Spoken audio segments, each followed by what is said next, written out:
Pour moi, le Grand Paris doit être le principal enjeu de la campagne municipale à venir à Paris. Je pense qu'en fait, c'est le préalable nécessaire à tout. C'est-à-dire que quand on parle des grands enjeux qui sont ceux d'aujourd'hui, la crise du logement, le coût du logement, la qualité de l'air, les inégalités, je pense que ces sujets-là, on ne peut les régler que si on passe aussi à l'échelle métropolitaine. C'est-à-dire que d'un point de vue purement pragmatique, si on veut régler les problèmes des Parisiens, on a besoin du Grand Paris.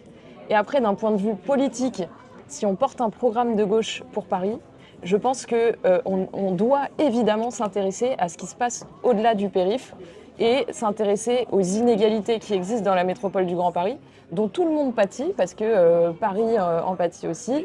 Et le fait qu'il y ait dans cette métropole des villes parmi les plus pauvres et des villes parmi les plus riches de France, c'est un sujet dont on doit discuter à cette échelle. Et c'est pourquoi je propose dans une note Terra Nova que j'ai publiée qu'il y ait un programme commun à l'échelle du Grand Paris. C'est-à-dire que je pense qu'il pourrait y avoir un accord sur des grandes mesures et que chaque candidat dans sa ville ait à la fois un projet municipal et un projet métropolitain auquel il se raccroche. Donc en un sens, ce que je propose, c'est de politiser à l'occasion de cette campagne municipale la question du Grand Paris. Je pense que le coût de l'inaction, il est énorme. C'est-à-dire que, en fait, si on ne fait pas le Grand Paris, il y a un problème démocratique énorme, c'est-à-dire qu'on a une institution qui est encore trop peu connue des citoyens. Ils votent pour des conseillers métropolitains, ils votent et il n'y a pas de programme qui leur est réellement proposé à cette échelle-là. Donc je pense qu'il y a un enjeu démocratique et puis il y a un enjeu politique puisque, en fait, comme je le dis, on ne pourra pas apporter de réponses sérieuses aux principaux problèmes des gens si on ne passe pas à cette échelle grand parisienne.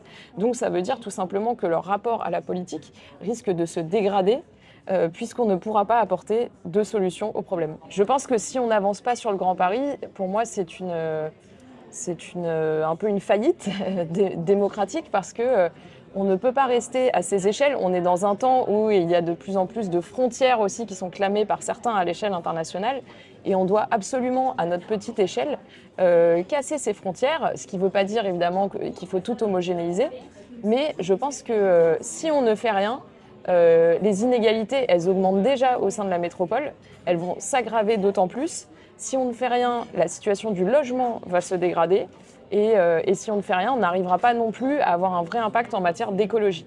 Et je crois qu'on ne peut pas se satisfaire, que l'on soit habitant de Paris, de Puteaux, de Saint-Denis, de ne pas avoir plus de coordination et de discussion à cette échelle-là. Je pense vraiment que le projet politique doit précéder la gouvernance, c'est-à-dire que c'est très difficile. Beaucoup de gens ont essayé de trouver le périmètre ou le mode de gouvernance parfait. Il n'existe certainement pas. En revanche, s'il y a une vraie discussion politique, qu'il y a un projet politique qui se dessine pour le Grand Paris, eh bien là, je pense qu'on trouvera la forme de gouvernance adaptée et le pouvoir qu'on veut lui donner. Mais vraiment, cet ordre-là, il est très important. Je pense encore une fois qu'il n'y a pas de schéma parfait, de mode de gouvernance parfait, et que le Grand Paris est tellement complexe qu'il faudra certainement trouver un mode unique de gouvernance qui n'existe pas à d'autres endroits en France, qui est particulier au Grand Paris, et qui sera certainement un mélange entre, bien sûr, du pouvoir donné à la métropole, et puis des modes souples de coopération, parce qu'il y a aussi des périmètres qui dépassent évidemment la métropole. Moi, j'ai beaucoup travaillé sur la Seine. On voit bien tout ce qui est fait aujourd'hui sur la Seine qui dépasse l'échelle de la métropole. Donc en fait, quand on parle de Grand Paris, il y a plein d'échelles différentes. Et ça ne veut pas dire qu'il ne faut pas des politiques qui existent à une certaine échelle et un pouvoir qui est donné à cette échelle-là. Je pense que tout le monde doit s'y mettre aujourd'hui, c'est-à-dire que le Grand Paris, c'est l'affaire de la société civile. Moi, ce que je veux dire aussi, c'est qu'au sein de la société civile, il y a beaucoup de gens qui sont déjà grands parisiens. Donc je crois que la politique, elle doit aussi rattraper la société civile. Quand on parle de sport, quand on parle de culture, il y a beaucoup de choses qui sont déjà grands parisiennes. Et donc oui, maintenant, il faut qu'il y ait, à mon avis, une coordination au sein des partis politiques pour qu'il y ait l'élaboration de ce programme commun et qu'au sein de chaque parti, je pense que c'est possible de se dire, voilà, qu'est-ce qu'on veut porter ensemble pour cette échelle de territoire. Moi, ça me semble possible, ça me semble réalisable d'ici 2026. Je sais que c'est difficile, mais je pense que c'est nécessaire. Bien sûr que c'est difficile de partager et parfois de perdre du pouvoir, c'est compliqué. Je crois que pour que les différents élus, les différentes parties prenantes l'acceptent, il faut que justement ils se sentent alignés dans un projet politique et qu'ils le portent eux-mêmes. Et dans ce cas-là, ils verront en quoi ça les aide eux-mêmes à réaliser leur projet à l'échelle municipale. Mais vraiment, j'insiste sur ce point, ça concerne aussi bien Paris que toutes les communes. Je pense que tout élu local aujourd'hui, il y a l'échelle de la proximité, mais il y a une autre échelle qui est l'échelle des grandes tendances économiques, de l'accès à l'emploi, aux loisirs.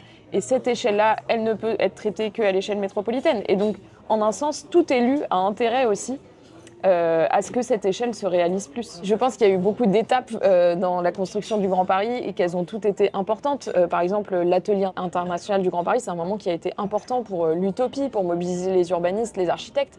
L'étape de la création de la métropole du Grand Paris a été très importante. Et aujourd'hui, je crois qu'il faut passer à une nouvelle étape où vraiment on se connecte de plus près aux gens. Et c'est pour ça que pour moi, ça passe par une étape démocratique et politique pour que en fait, les citoyens comprennent à quoi ça sert le Grand Paris. Et c'est pour ça que l'initiative que je lance s'appelle Les Grandes Parisiennes, les Grands Parisiens. Parce que je crois qu'il faut absolument que chacun se sente qu'il fait partie de ce destin commun, de ce territoire commun, et en quoi la politique peut changer leur vie aujourd'hui. Je souhaite repartir de tous les éléments qui font qu'on est déjà Grand Parisien, donc le sport, la culture que j'évoquais, où en fait, au quotidien, beaucoup de gens ont une vie grand parisienne. Donc déjà, c'est mettre les mots là-dessus et puis montrer que le Grand Paris, c'est quelque chose de super, que ça apporte des opportunités, que en fait, au cours de notre vie, on va être amené à vivre dans une ville, dans une autre. C'est le cas de beaucoup d'entre nous. Et que donc les citoyens comprennent qu'ils ont besoin de cette échelle-là. Et après, bon, chacun a son bord politique. Moi, je suis de gauche.